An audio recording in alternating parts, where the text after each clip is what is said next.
Bom dia, meus irmãos. Sejam bem-vindos à casa do Senhor. Vamos ocupar os nossos lugares. É bom, estamos contentes. Todas as atividades nesta altura do ano estão voltadas para o Natal. É normal que assim seja. E neste culto nós também estaremos a pensar nisto. Mas primeiro nós vamos voltar a nossa mente para aquilo que viemos aqui fazer. Talvez alguma ansiedade, alguma preocupação, chegarmos, encontrarmos lugar ou não, até nós conseguirmos acalmar o nosso coração. Às vezes já passou metade do culto e nós perdemos muita coisa.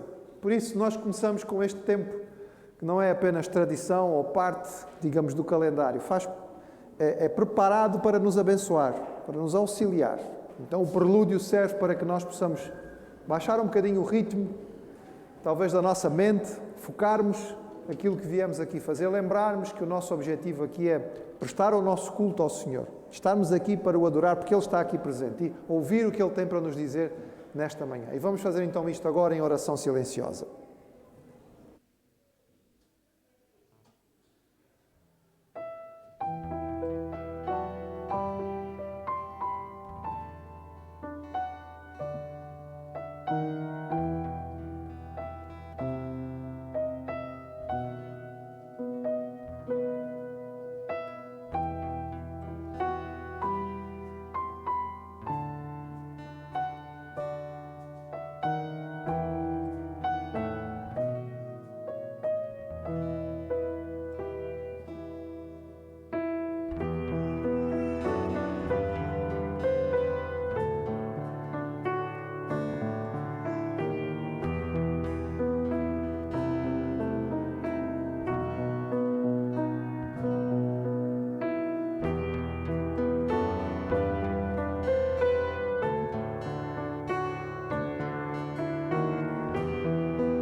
Que a graça e a paz do Senhor possa estar com cada um de nós. Nos abençoar durante este culto, assim como aqueles que nos acompanham pela transmissão na internet, sejam bem-vindos para estarem connosco neste tempo de adoração. É nesta época do ano que nós normalmente lemos e cantamos textos que são mais próprios do Natal. Foi preciso que o Senhor despertasse o coração do único escritor dos 40, mais ou menos, compuseram e receberam do Espírito Santo o texto sagrado da Bíblia, o único que não é judeu. Foi ele a quem Deus despertou de uma forma especial para procurar entender o que tinha acontecido com a história de Jesus. Já havia pelo menos um evangelho em circulação, seria o Evangelho de Marcos, mas Lucas, o médico, amado, grego, companheiro de Paulo, na sua passagem pela Terra Santa, ele teve o cuidado de ir entrevistar, conversar, fazer a colheita dos dados, das informações. E uma das pessoas com quem ele falou foi Maria. Mateus não teve essa preocupação, Marcos também não, mas Lucas teve. E por causa dele, o Senhor tocou o seu coração nesta maneira, para que nós pudéssemos ter um relato mais completo daquilo que aconteceu. E nós vamos lembrar esta história, contada certamente por Maria a Lucas e registada no Evangelho, e para isso nós vamos ficar de pé e vamos fazer esta leitura de forma responsiva. Diz assim: Ora, no 6º mês, foi o anjo Gabriel enviado por Deus a uma cidade da Galileia chamada Nazaré, a uma virgem desposada com um varão cujo nome era José, da casa de Davi, e o nome da virgem era Maria. E entrando o anjo onde ela estava, disse: Salve, agraciada, o Senhor é contigo. Ela, porém, ao ouvir estas palavras, turbou-se muito, e pôs-se a pensar que saudação seria esta. Disse-lhe então o anjo: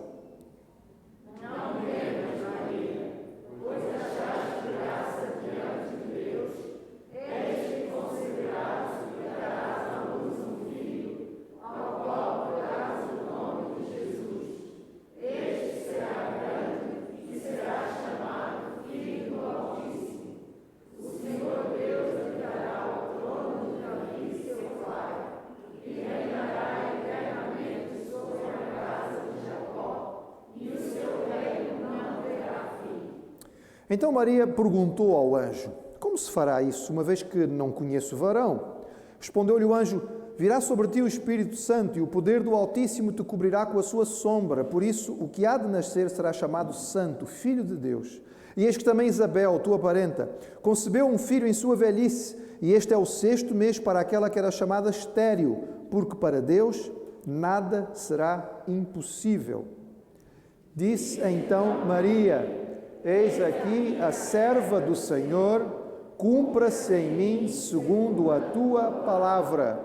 E o anjo ausentou-se dela. Amém.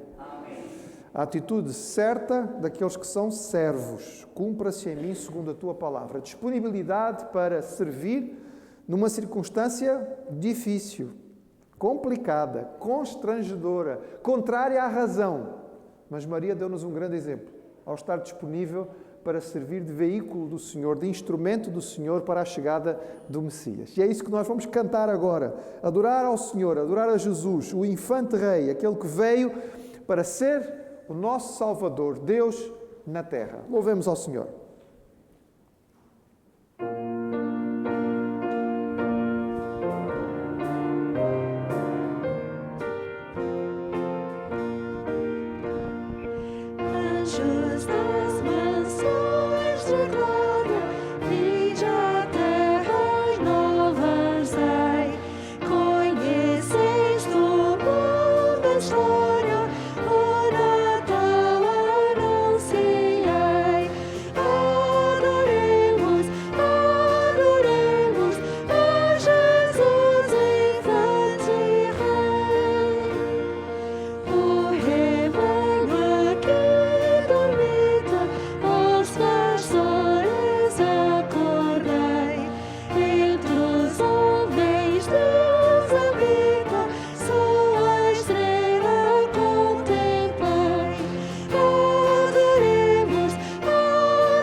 Quando acontece qualquer nascimento, é uma das perguntas normais que fazemos quando olhamos para um bebê recém-nascido, normalmente nos braços da sua mãe. Podemos nos questionar: quem vai ser esta criança?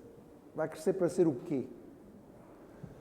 Pode ser que a sua vida passe despercebida neste mundo, mas pode ser que seja instrumento para grandes coisas.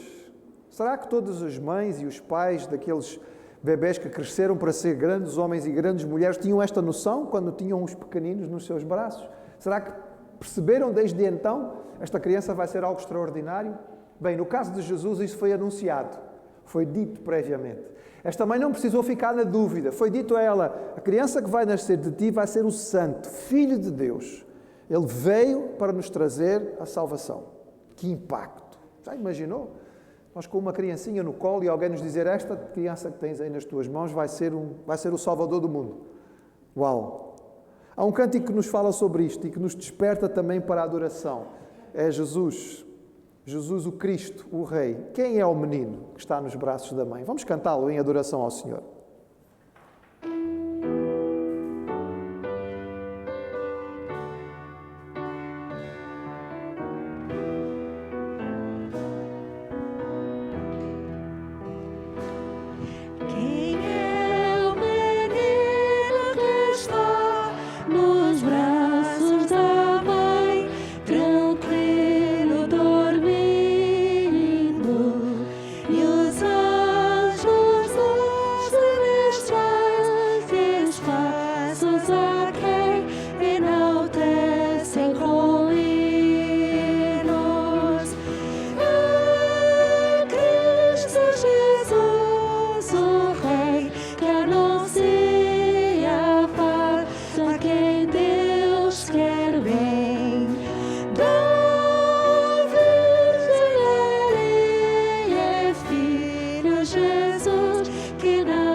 Cada vez que nós lemos e recordamos a maneira tão humilde, tão simples, quando Tu vieste para estar entre nós, nos impressiona, Senhor, nos choca, nos constrange, que Tu, sendo Deus Criador dos céus, da terra, com todo o poder, Te viesses fazer um como nós, entrando neste mundo, no corpo de um bebê.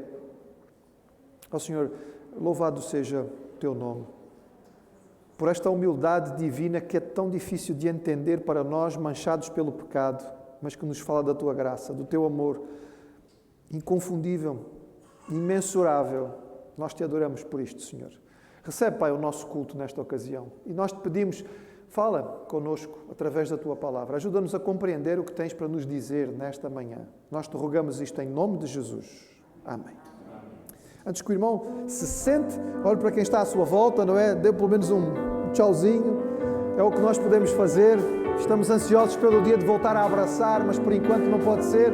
Mas pelo menos identificar quem veio para estar connosco nesta hora de adoração. Os irmãos podem sentar-se. Mais uma vez agradecemos àqueles que nos acompanham pela internet. Apenas alguns breves avisos, irmãos. Para aqueles que têm habitualmente recebido as cestas que a igreja prepara, dizer aos irmãos que as cestas estão prontas. Se alguma família está aqui daquelas que costuma receber, então não deixe no fim do culto, suba rapidamente ao primeiro andar e vá receber a sua cesta, porque estão preparadas. Os irmãos que ficaram com os mielheiros da APEC, está na hora de devolver. De preferência, um bocado mais cheio do que quando o irmão recebeu, porque quando recebeu estava vazio, não é?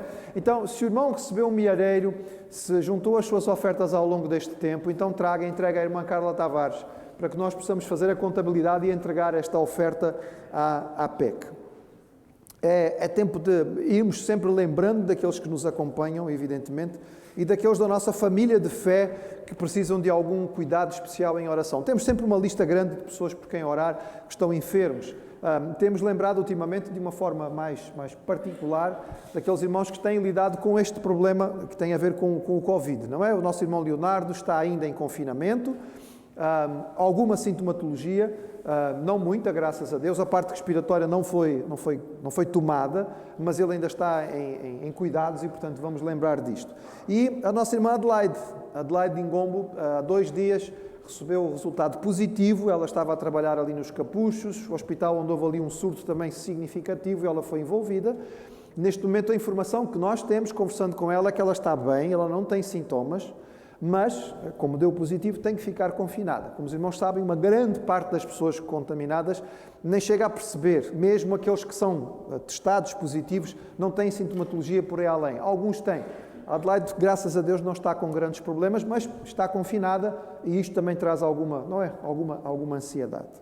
E é claro, irmãos, temos pedido e vamos continuar a pedir aos irmãos que estejam lembrando a nossa irmã Nídia, tendo perdido a sua irmã neste fim de semana passado. Este é sempre um momento difícil. Nós, como família do Senhor, podemos ajudar, porque as orações fazem diferença, não é? E que o consolo do Senhor possa estar com a nossa irmã. Este ano, apesar de tudo aquilo que houve de diferente, não foi um ano parado. Graças a Deus aconteceu muita coisa, não é? E o Senhor foi dando criatividade às lideranças da nossa igreja para fazer muita coisa. Por exemplo, as nossas líderes de juventude usaram de muita imaginação e criatividade para fazer várias coisas diferentes acontecendo. Mas em vez de eu falar sobre elas, vamos vê-las, pelo menos um bocadinho. E assim os irmãos ficam mais informados sobre aquilo que os nossos jovens tiveram a fazer durante o ano.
Às vezes parece que quando falamos dos jovens crentes, é uma lista de coisas que eles não podem fazer, não é? Ou que não devem fazer. Não crentes, jovens crentes, não fumam, não bebem, não vão à discoteca, não fazem isto, uma lista grande do que não podem fazer. Irmãos, ainda bem que os nossos jovens não têm ficado por uma lista do que não podem fazer. Há muita coisa que podem fazer e usando a criatividade, graças a Deus fizeram muita coisa. Uma das coisas muito interessantes que aconteceu este ano foi esta ligação com o Ministério Ágape, não é? Que deu origem a algumas reuniões muito interessantes. Eu confesso aos irmãos que às vezes estava a ouvir só assim de lado, mas olha que foi divertido, não é? E ontem o Ágape também teve mais uma ocasião especial, que foi a sua reunião relativa ao Natal. É verdade, irmãos, tem sido muita coisa pela internet, é o possível. Quem diria que algumas das nossas irmãs, não é, do Ministério Ágape, hoje já são, não é, hoje já dominam as técnicas da internet, acho que já têm até mais coisa do que eu. Já sabem onde é que estão os vídeos e mandam e trocam e é fantástico, não é? Foi uma das coisas boas deste ano e nós temos que olhar para o que é positivo e louvar a Deus por isto. E nós vamos agradecer ao Senhor por toda esta atividade que os nossos jovens tiveram, rogar pela continuidade, pela sabedoria e discernimento, pela criatividade das nossas jovens líderes e também levar ao Senhor aqueles nossos irmãos que precisam de cuidado. E eu vou pedir ao pastor Samuel que nos lidere nesta oração. Nosso Deus e Pai, nós te queremos louvar pelo teu grande amor por nós. Obrigado, Pai Santo, pelo dom da vida. Obrigado por esta manhã, ó Pai, mais uma prova da Tua graça e da Tua misericórdia. Obrigado pela vida que nós temos no Senhor Jesus Cristo, aquele que deu a sua vida por nós. Obrigado, Pai Santo, pelo Teu grande plano de salvação, a forma como resolveste o nosso problema, enviando o Teu Filho, ó Pai, que veio aqui em humildade, se fez um embrião, um feto, um bebê, cresceu como adolescente, limitou-se às nossas circunstâncias, ó Pai, teve fome, chorou, teve sede, teve necessidades, teve que obedecer aos pais. Pai, tudo isso para cumprir na íntegra aquilo que nós não éramos capazes de cumprir. E Ele terminou pagando o preço por nós também. E nós te agradecemos porque Ele deu a sua vida para nos resgatar da morte e ressuscitou para nos garantir a vitória. Nós te agradecemos, nós te louvamos e estamos aqui para celebrar a Tua graça e o Teu amor também. Obrigado por tudo aquilo que podemos viver ao longo do ano. Reconhecemos, ó Pai, que muitas coisas foram negativas, um ano difícil, de constrangimentos, de limitações, mas também, Pai, podemos tirar desta experiência momentos de alegria, momentos de louvor, momentos de graça que nós experimentamos, ó Pai. Estamos aqui para expressar o nosso agradecimento, ó Pai Santo. Obrigado por nos teres trazido até o último mês do ano. E, mais uma vez, reconhecemos a Tua providência. Obrigado por tudo aquilo que foi feito na Tua igreja aqui, as atividades que sempre estiveram em ação. Obrigado, ó Pai, pelo Ministério dos Jovens, pelo Ministério Ágape e todos os outros ministérios da igreja que continuaram apesar dessas limitações todas. E obrigado pela Tua palavra que continua a ser pregada aqui. E nós te agradecemos por cada experiência, por cada ensino, por cada orientação que recebemos de Ti. E neste momento, ó Pai, que queremos ouvir a Tua voz, suplicamos que Tu sensibilizes os nossos corações, que estejam preparados para ouvir o Teu recado. E usa então o Teu servo, o nosso pastor, como canal para chegar até nós. Que o Espírito Santo possa mover-se no nosso meio e que os nossos corações mais uma vez estejam abertos para ouvir o Teu recado. Tudo aquilo que não engrandece o nome de Jesus possa ficar sem efeito neste momento.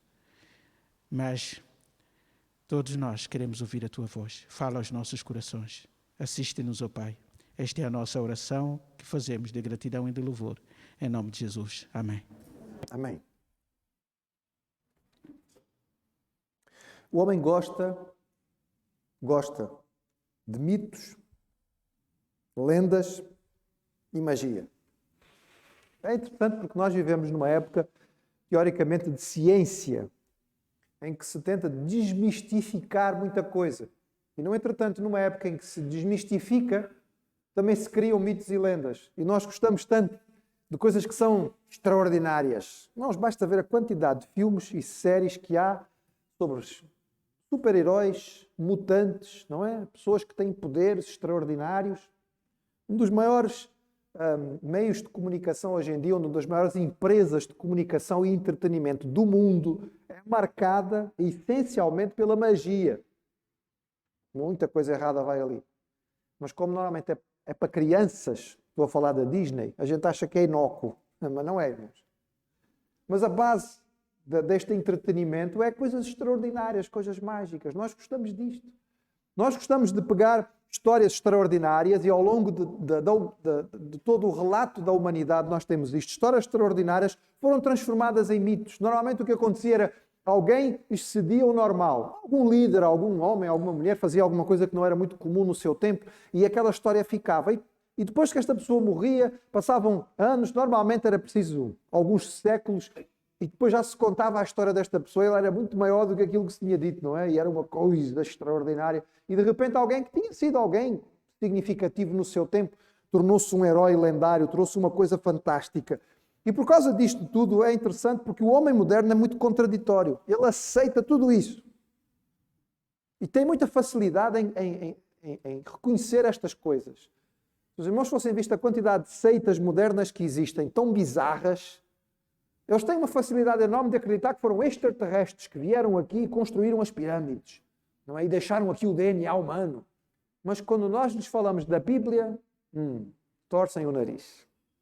E querem nos dizer que os personagens bíblicos também, na verdade, são apenas mito. Então há, por exemplo, acusações de que Abraão, Moisés, Davi, isso é tudo, não é? São personagens que não existiram. O Jardim do Éden, isso é puro mito, certamente uma coisa muito antiga. Sansão e a sua força descomunal é apenas uma lenda. Jonas, engolido por um grande peixe. O povo passou pelo Mar Vermelho aberto. Não, isso o homem já não quer aceitar. Mas é curioso, irmãos, que a história e sobretudo a arqueologia tem vindo a trazer, não é? Passo a passo, paulatinamente, vai confirmando tanta coisa que estava na Bíblia. Já há mais do que um livro e eles já estão editados, enfim, já em várias edições que vão sendo revistas com a frase a Bíblia tinha razão. Diziam que isto não existia, olha, encontrou-se isto assim não sei onde. Afinal, a Bíblia tinha razão. Mas nesta linha, irmãos, é também natural que o maior ataque de todos seja feito contra o personagem central do cristianismo e da Bíblia, a pessoa de Jesus. Dezenas de livros, centenas de artigos, filmes, etc., são feitos para desmistificar Jesus. E o ataque é sempre à divindade de Cristo. O mundo não tem dificuldade em aceitar Jesus como um bom homem. Não, foi um tipo fantástico, um homem extraordinário, um grande mestre, um filósofo, não é? O primeiro pacifista, etc., etc., etc. Dizem tanta coisa sobre Jesus. Foi hippie, foi comunista, foi isto, foi aquilo outro. Não há problema nenhum para o mundo. Agora, quando nós dizemos que Jesus foi Deus, aí o mundo não aceita. Não aceita. E entre os ataques à divindade está um que é dirigido ao seu nascimento. Porque para muitas pessoas no mundo, o nascimento virginal de Jesus é apenas um mito. Mais uma lenda sobre Jesus. E é triste saber que isto acontece até no meio evangélico. Pasmem, irmãos, foi feita uma pesquisa nos Estados Unidos, claro, num seminário, aliás, em vários seminários evangélicos, entre os alunos que estavam ali a estudar para ser pastores. E descobriu que apenas 50% dos alunos acreditavam no nascimento virginal de Jesus. Mas abra a sua Bíblia, irmão. Nós já lemos o texto, mas abra novamente porque é bom nós termos aberto. Lucas capítulo 1. O texto que nós lemos já, por isso não precisamos ler novamente, no início deste culto. O texto nos diz, lá no capítulo 1, a partir do versículo 26, segundo o relato de Lucas, que no sexto mês referente à gravidez de Isabel, certo? No sexto mês da gravidez de Isabel, porque a história primeiro começa contando, o anjo vai dizer a Isabel, aliás, vai dizer a Zacarias, que ele vai ser pai. Zacarias já é velho, a sua mulher também já é idosa, ela não tem mais possibilidade humana, natural, reconhecível de ser mãe. Ela foi estéril a sua vida inteira, não teve filhos. E, no entretanto, ela engravida, e ao 6º mês da gravidez dela, o mesmo anjo vai ter, então, a Nazaré com Maria. E o texto é muito específico, irmãos, versículo 27. Há uma virgem despojada com certo homem da casa de Davi, cujo nome era José. E a virgem chamava-se Maria. 2 vezes é referido isto de forma específica. É contado aquilo que ia acontecer. O texto não deixa qualquer dúvida. As afirmações são claras e são diretas. Maria era uma adolescente e era virgem. Ela estava noiva. O período de noivado, dentro da tradição judaica, demorava cerca de 1 ano, aproximadamente. Era um período em que o noivo tinha que cumprir uma série de coisas que faziam parte do dote que ele tinha que pagar ao pai da noiva. Entre outras coisas, havia dinheiro que era preciso trazer, às vezes havia outras coisas na vida do campo, muitas vezes havia também animais que faziam parte daquilo que era o dote, e trabalho, ou seja, o noivo tinha que trabalhar para a família da noiva durante aquele ano. Era uma boa prática, não é? Era uma boa prática. Se a gente tivesse hoje em dia, se calhar não era má ideia, não é? Mas não se corria o risco das noivas casarem com os noivos e depois descobrirem que eles eram preguiçosos. Pelo menos estavam a fazer alguma coisa, não é? E durante este período de 1 ano, eles eram noivos, diante dos olhos de toda a comunidade, eles eram um do outro, mas não coabitavam. Ela estava na casa dos pais e ele estava na casa dos seus pais, e eles não tinham relações, não tinham ligação física. É por isso que Maria fez a pergunta que fez. O texto deixa claro, irmãos, que Maria sabia como é que as crianças nasciam. Ela não achava que era a cegonha que trazia. Ela tinha a noção de que era preciso haver contato físico. Por isso, quando o anjo diz que ela vai ficar grávida, ela pergunta ao anjo: desculpa lá, mas como é que isso vai ser possível? Eu não tenho contato nenhum com o homem. Portanto, não estou a entender como é que isto vai acontecer.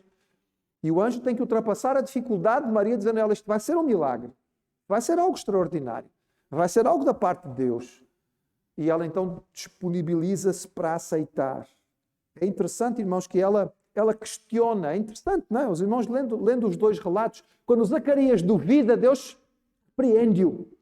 Zacarias devia ter, não é? Era um homem maduro, era um sacerdote, era um homem experimentado nas coisas do Senhor. Quando Maria questiona, o anjo não fica zangado com ela, porque era lógica a questão que ela estava a colocar, era natural aquilo que ela estava a colocar. A resposta é clara: vai haver uma intervenção divina. O que vai acontecer é extraordinário. Tu vais ser mãe mesmo sendo virgem. E aquele que vai nascer é filho de Deus. Mateus, irmãos, contou a mesma história do ponto de vista do homem. Porquê? Porque Mateus escreveu o seu evangelho para judeus. E nos judeus, e para os judeus, a linhagem era patriarcal. As mulheres não tinham muita importância na sociedade. Então, quando escreve o texto para judeus, ele tem que falar do lado daquele que era, digamos, o homem da família. E lá em Mateus, os irmãos podem abrir, capítulo 1, nós também encontramos a mesma ideia, não é? O texto também é bastante claro e Mateus nos ajuda, porque sendo judeu, ele vai citar a profecia. E a profecia já falava do que ia acontecer. Então, em Mateus capítulo 1, ele diz que o nascimento de Jesus, verso 18, aconteceu da seguinte maneira: estando Maria, sua mãe, desposada com José, sem que tivessem antes coabitado. O texto é claro. Nós entendemos que a Bíblia é a palavra de Deus. Ela é inerrante naquilo que ela descreve. Aquilo que ela descreve não falha. Não há mentira na palavra do Senhor. Achou-se grávida pelo Espírito Santo. José, no entretanto, teve dificuldade em aceitar. Assim como Maria teve dificuldade em aceitar, José também teve, irmãos. Ele ficou confuso. O que é isto? Olha que eu tinha a Maria em alta conta, não é? Gostava dela, achava que esta moça era uma moça tão correta, não é? Estava tão feliz com este nosso noivado e, afinal de contas, olha o que me acontece. Não estava à espera disto, não é? O José, no entretanto, é tão correto, é tão justo, que ele está disposto para aceitar a culpa da acusação. E ele planeia ir embora. A ideia dele: eu vou sair daqui, toda a gente vai achar que a culpa é minha, mas pelo menos ela não sofre. Porque as consequências eram graves, eram gravíssimas. Maria podia ser morta de acordo com a lei. E, no entretanto, o anjo vem falar com ele durante a noite. E o anjo do Senhor lhe diz: não temas receber. Maria não falhou contigo. É algo extraordinário que está aqui a acontecer. É intervenção divina, porque o que nela está gerado é do Espírito Santo. Ela vai dar à luz um filho e vais pôr o nome de Jesus, porque ele salvará o seu povo dos seus pecados. E Mateus aproveita e ele explica: isto aconteceu para que se cumprisse a profecia do profeta que tinha dito 700 anos antes. Irmãos, 7 séculos antes, Isaías tinha dito: eis que a Virgem conceberá e dará à luz um filho, e ele será chamado pelo nome de Emanuel, que quer dizer Deus conosco. É interessante que, mais uma vez, o texto deixa claro aquilo que estava para acontecer. Isto tudo foi contado quando Maria ainda estava viva. Isto foi escrito quando ainda muitas das pessoas que tinham presenciado o que tinha acontecido estavam presentes. Mateus cita a profecia com toda a convicção. É claro que parte da profecia de Isaías tinha a ver com o seu tempo, a sua época, mas há coisas que são ditas na profecia que não podiam ser para aquele tempo. Quando ele anuncia a chegada daquele que vai ser, não é? Pai da eternidade, o príncipe da paz, não pode ser um rei humano qualquer, é do Messias que ele está a falar. O primeiro evangelho escrito, irmãos, e que passou a circular, o evangelho de Marcos, não tem qualquer informação sobre o nascimento de Jesus, não é? Não fala nada sobre o nascimento, já salta direto para o ministério público de Jesus. Mas o evangelho de João, o último a ser escrito, não conta o nascimento de Jesus do ponto de vista humano. Mas é muito interessante, irmãos. Vejam, nós temos Lucas, Mateus e João. E os três nos falam do nascimento de Jesus, de formas diferentes. Lucas nos conta o nascimento de Jesus do ponto de vista da mãe, Maria. Mateus nos conta o nascimento de Jesus do ponto de vista do pai terreno, não é? Do pai adotivo, do homem da família, José. João nos conta o nascimento de Jesus do ponto de vista divino. É por isso que ele começa o Evangelho dizendo: no princípio era o Verbo. E o Verbo estava com Deus, e o Verbo era Deus. E ele depois diz o quê? E o Verbo se fez carne e habitou entre nós. E vimos a sua glória como a glória do unigênito do Pai. Deus se faz homem e encarna. Logo, o nascimento de Jesus, descrito por João, do ponto de vista divino, é a entrada de Deus na esfera humana. Não é um novo ser que vai nascer, é o Deus eterno que vai tomar forma humana. É o Deus da eternidade que vai nascer aqui entre nós. O texto bíblico, irmãos, é claro, é específico e não deixa nenhuma dúvida. Nós, como cristãos evangélicos, bíblicos, cremos que Jesus nasceu de Maria e que este nascimento foi virginal. Isto não representa dificuldade para nós, porque evidentemente, como o próprio texto diz, para Deus não há impossíveis. Maria concebeu por milagre de Deus para dar à luz ao corpo físico que foi usado pelo Salvador Jesus quando veio aqui. E ele era o Deus eterno em forma humana. É claro, irmãos, que os homens tentam dificultar isto, não somente por si, mas por intervenção do inimigo. Quando nós trazemos aos irmãos esta doutrina, e isto é doutrina, num culto próximo do Natal, nós não estamos querendo tirar aqui, pastor, mas culto de Natal, os cultos de Natal assim, deviam ser coisas mais alegres, mais... Estou a falar sobre o nascimento virginal, uma doutrina assim, não é tão complicada. Irmãos, é importante nós compreendermos o valor das doutrinas. Se nós deitarmos de lado o nascimento virginal como doutrina clara da palavra do Senhor, acaba muita coisa em jogo. Porque a palavra nos diz que o Salvador tinha que ser homem e Deus. Tinha que ser Deus, homem. E apenas nesta contingência, deste tipo de nascimento, nós temos esta possibilidade. Se nós deitarmos de lado esta doutrina, nós estamos abalando aquilo que é a nossa compreensão da mensagem da salvação. A humanidade tem tentado, e o homem tem tentado, de algumas maneiras, explicar o nascimento de Jesus. Por exemplo, alguns livros foram escritos para nos falar a respeito de um fenómeno natural raríssimo que é chamado partenogênese. É uma reprodução assexuada sem fertilização. Ela acontece na natureza, em alguns seres, por exemplo, as abelhas, alguns insetos, alguns peixes e alguns répteis, como as salamandras, podem se reproduzir sem que haja contato sexual.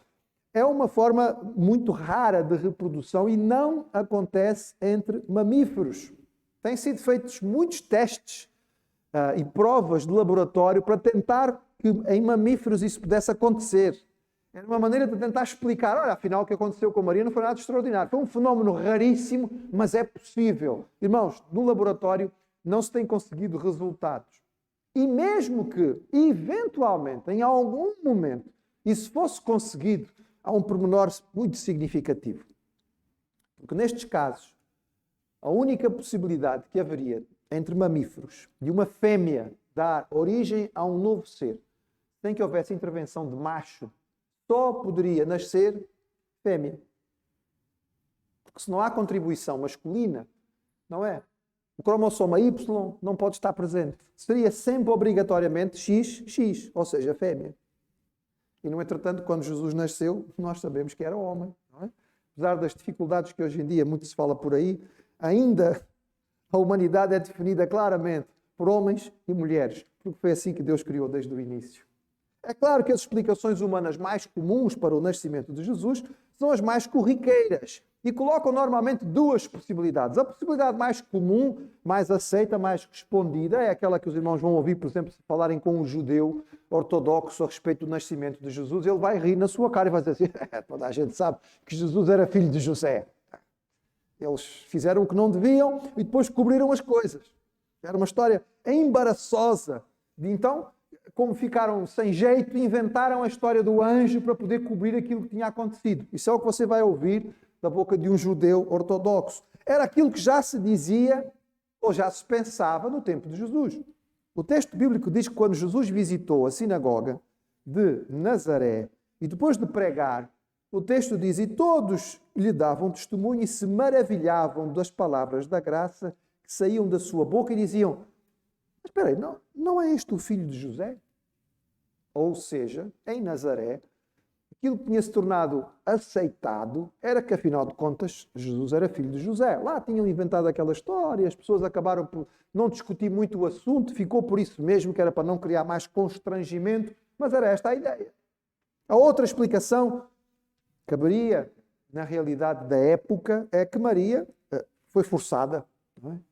E uma tradição também usada pelos judeus, ou algum grupo de judeus, e por alguns muçulmanos mais radicais, nomeadamente os xiitas, é de que ela foi forçada por um soldado romano, a quem dão até o nome. Este mito, esta ideia, surge já muitos séculos depois de Jesus, mas dizem que o soldado romano chamava-se Pandera. É interessante, irmãos, porque no Alcorão, isto é só um pormenor, no Alcorão, o livro sagrado muçulmano, o nascimento virginal de Jesus é confirmado. Ou seja, o Alcorão declara que Jesus nasceu de Maria e Maria era virgem, assim como o texto bíblico o diz. Mas os muçulmanos mais radicais negam esta possibilidade. Também, e já no tempo de Jesus, é provável que lançassem isso em rosto. Irmãos, eu acho que nós às vezes não percebemos todo o drama que envolveu o nascimento de Cristo. Porque não foi só toda a dificuldade que envolveu José e Maria de não estarem em casa e terem se deslocado para tão longe e nascer em Belém, ainda por cima numa estrebaria, não é? Num curral. Mas mais do que isto, irmãos, todo o drama que envolveu esta família. Jesus já nasce num contexto em que há tanto stress, tanta ansiedade. Vejam, irmãos, o que acontece, e nós lemos isso no texto de João. A certa altura, os fariseus, na discussão com Jesus, dizem assim, nós não somos nascidos de fornicação. Temos um pai que é Deus. Responderam, pois, os judeus e disseram, não dissemos nós bem que és samaritano e que tens demónio? Os irmãos percebem a insinuação que eles estão a dar aqui? A insinuação que eles estão a dizer, a gente já ouviu falar da história do teu nascimento. Tu nem és judeu puro, se calhar até és mestiço, és raça misturada, és samaritano. Samaritano era a mistura de povos. Irmãos, esta calúnia a respeito de Maria e de Jesus é das explicações humanas mais antigas. Porque se há uma estratégia triste e baixa que é própria da humanidade, é maldizer a mãe de alguém. É ou não é? É um dos principais palavrões que se aprende desde pequenino, não é? Dizer aquilo que não se deve e coloca-se sempre a mãe do outro em causa. Não é? Tu és filho de quem não é correto. Não é? Tua mãe não era uma pessoa certa. Normalmente isto é dito sem que haja o menor conhecimento a respeito de quem é a mãe de quem estão a falar. Maria foi conhecida por aqueles com quem ela conviveu. Foi uma mulher virtuosa e mãe de muitos filhos. O texto bíblico nos diz que ela teve, além de Jesus, ou depois de Jesus, pelo menos 6 filhos.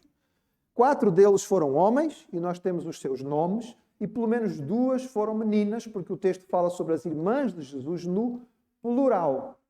Ela só poderia ser considerada bem-aventurada num contexto judaico nesta realidade. Uma mãe que só tivesse um filho naquele tempo não era considerada bem-aventurada. Mas uma mãe com tantos filhos, não é? Pelo menos 7. Sim, esta é uma mãe. E os filhos cresceram, chegaram à vida adulta, porque a mortalidade infantil era altíssima.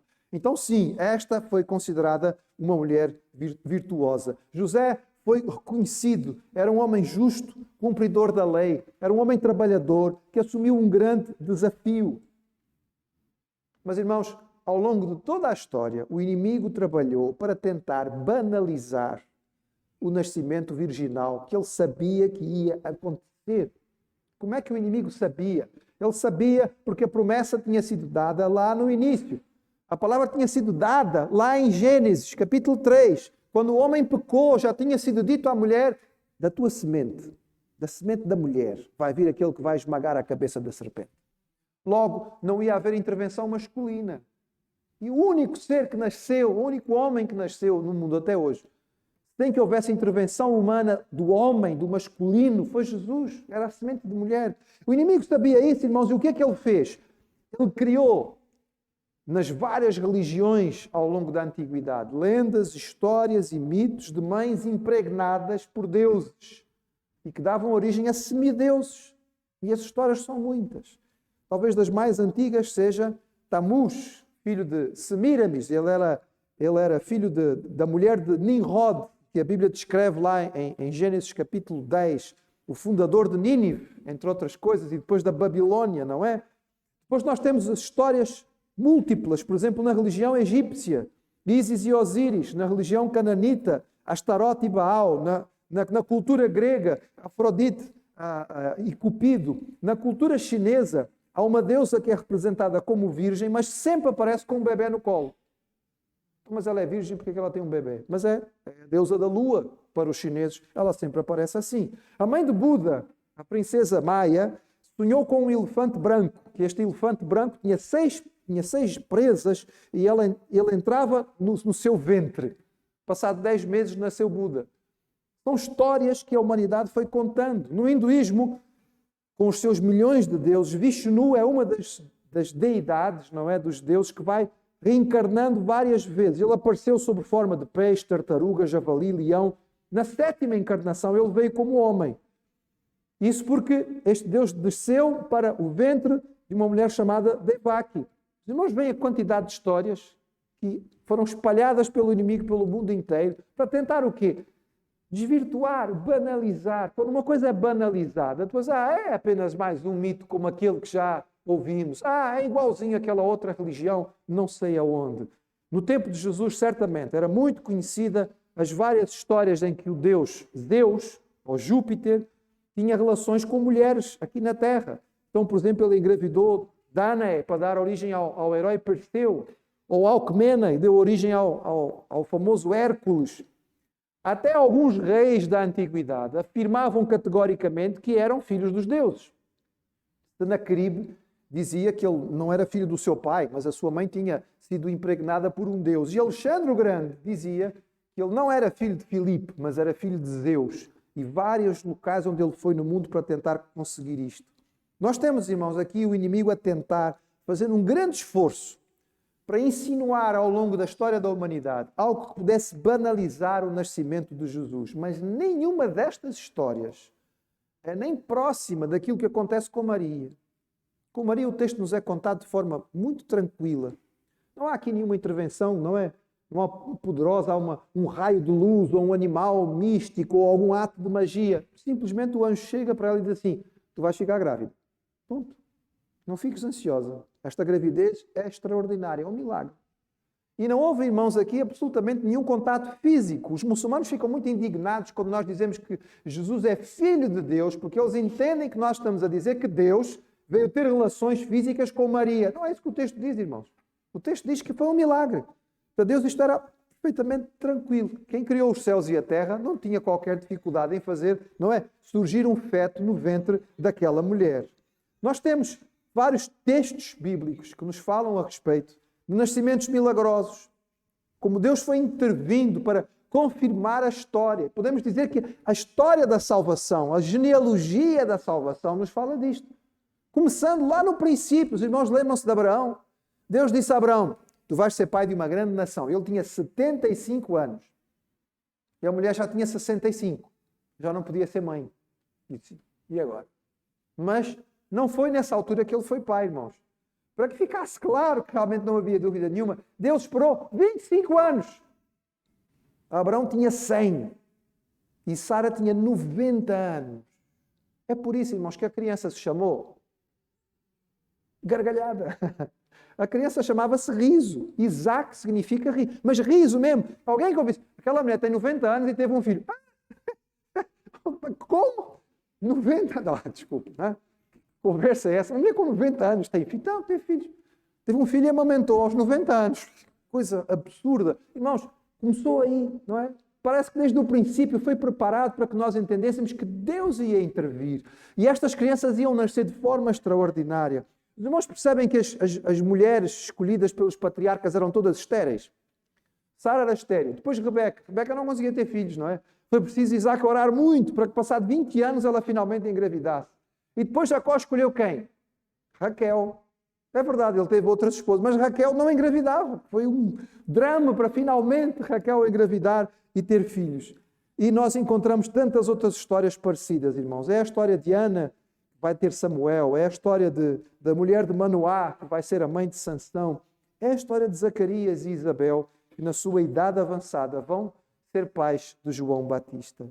Olhando para a palavra do Senhor, o texto nos diz de forma clara. O Senhor prometeu lá no princípio, a semente da mulher vai esmagar a cabeça da serpente. Ao longo das profecias foi-se especificando e Isaías detalhou, vai ser uma virgem que vai dar à luz a este filho. Ele vai nascer no povo de Israel, na tribo de Judá, no clã da família de Jessé, descendente de Davi, na cidade de Belém. Oh, irmãos, é extraordinário aquilo que a palavra nos diz. Quando olhamos para isto, nós podemos tirar muitas, muitas lições. A obra, a vida, o ensino, a morte e a ressurreição extraordinárias de Jesus são prova de que ele era realmente alguém fora do normal e veio de forma milagrosa. Era Deus entre nós. Quando olhamos para esta história, irmãos, nós percebemos que Deus cumpre a sua palavra. Aquilo que Deus diz, acontece. É por isso que incentivamos sempre os irmãos, leiam a palavra, olhem para as promessas que estão na palavra. Cada uma destas promessas vai se cumprir porque a palavra de Deus não falha. O Senhor escolheu o caminho da humildade e do serviço. Nas histórias em que os deuses tinham filhos com mulheres humanas, elas são sempre mulheres extraordinárias, princesas, rainhas. Os filhos sempre nascem no palácio, são nobres, são ricos, são pessoas importantíssimas.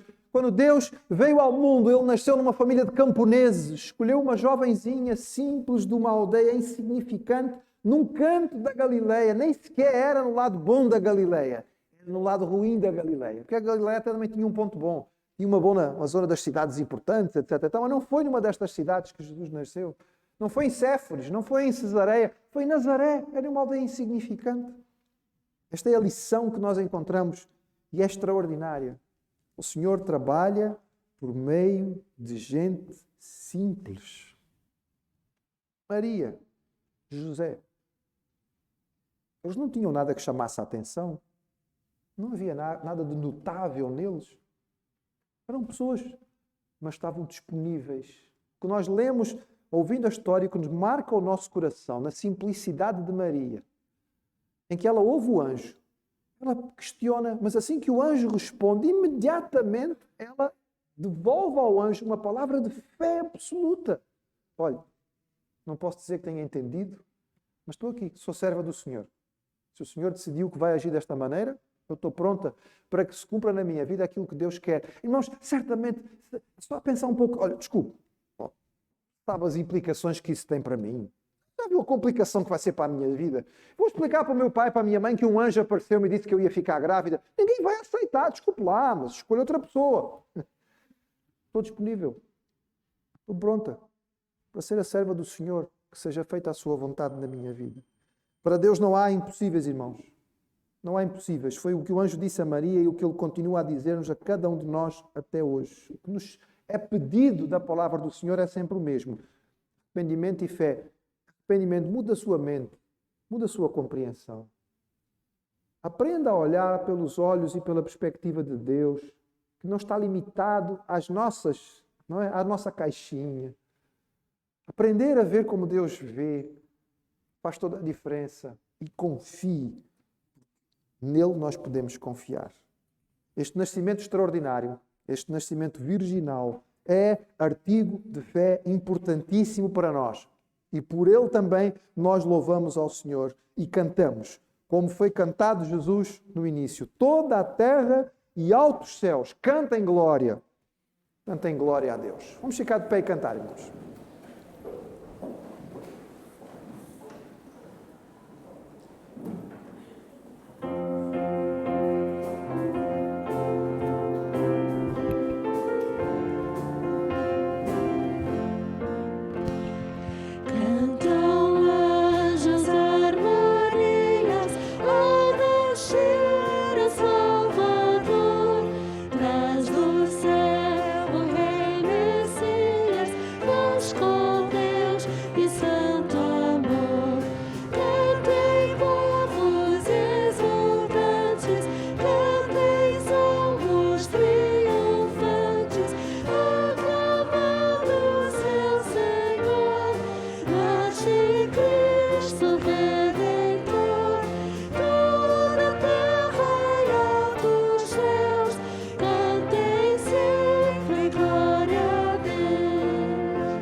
Amém. Agradecer a presença dos irmãos. Próximo domingo teremos o nosso culto centrado no Natal. É verdade que dia 20 ainda é um bocadinho distante, mas é o domingo anterior e, portanto, será a nossa celebração. Lembrando aos irmãos que dia 25, como habitualmente fazemos como igreja, nós teremos aqui o nosso culto. Vamos ter apenas um culto. Será às 11 da manhã, com inscrição prévia, portanto, não poderão estar todos, talvez aqueles que gostariam de estar presentes, mas os irmãos inscrevam-se para esta possibilidade. Aqui estaremos para cantar o Natal do Senhor Jesus no próprio dia de Natal. Lembrando que, ao fim deste culto, nós devemos seguir a orientação dos irmãos da portaria e evitar a aglomeração ali à entrada. Para muitos de nós, a zona onde estamos a morar já não está sob restrição de horário, mas nós estamos em Lisboa e aqui ainda há a recolher a partir da 1h. Então, não esqueçamos isto na nossa saída. Eu sei que é tão bom conviver e eu vivo na expectativa, irmãos, de que nós possamos voltar a ter as nossas refeições, não é? Os almoços e jantares de igreja fazem falta. Quem sabe, para o ano que vem o Senhor nos dê a alegria de poder voltar a ter isto. Pai, nós te agradecemos pela Tua palavra. Nós te louvamos porque ela é clara e nós declaramos a nossa fé neste nascimento extraordinário e único do nosso Salvador. Ajuda-nos, Senhor, a ter a atitude que Maria teve, a disponibilidade para ser instrumento Teu, para aquilo que Tu quiseres. Nós te rogamos isto em nome de Jesus. Amém.